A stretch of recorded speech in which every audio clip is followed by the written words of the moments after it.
guys, welcome back to another episode of In the Kitchen with Peak Performance, and this week we have a very delicious meal for you. It's one of my favorites for the fall and winter time. Makes a lot, so it's easy to prep for the entire week. It's a little bit more labor intensive than some of our easier recipes, but it's still not that hard. So what this is it is a sweet Italian turkey stuffed acorn squash. And you make them in kind of two parts. So what I did is I bought 3 acorn squashes. I halved them, seeded them, and then I put a little bit of butter. You can use coconut oil or anything else that you might want. Sprinkled them with a little bit of salt and some cinnamon, and then I baked them in the oven at 350 for about 35-45 minutes. Depends on how big they are, just enough that they're soft that you can pierce them with a fork or a knife.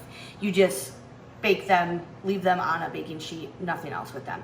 In a saute pan on the oven, I cooked up some ground turkey, or you can use sweet Italian sausages, anything that you might want. I cooked them up, browned it, and then set that off to the side. And then in the pan, I then added this time I did some white onion, celery, apple, a little bit of Brussels sprouts, and cooked that all up. Let it kind of cook down so everything was nice and soft, seasoned with salt, cinnamon, thyme, and sage.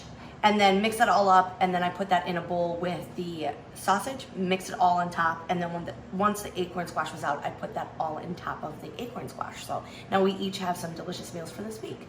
This recipe is very easy, and you can kind of use it with a lot of different like fall style vegetables. So you can feel free to sub out, instead of Brussels sprouts, you can do mushrooms, and you can do onions or no onions, and all sorts of different things. Butternut squash is really good in it, or even chunks of any other kind of squash or sweet potato is really good. So 2 pans, a little bit more labor intensive, but completely worth it, and a good meal for the entire week. So remember to like this episode, follow us, and make sure that you click below for the recipe, and subscribe to the channel so that you never miss an episode. We'll see you next week.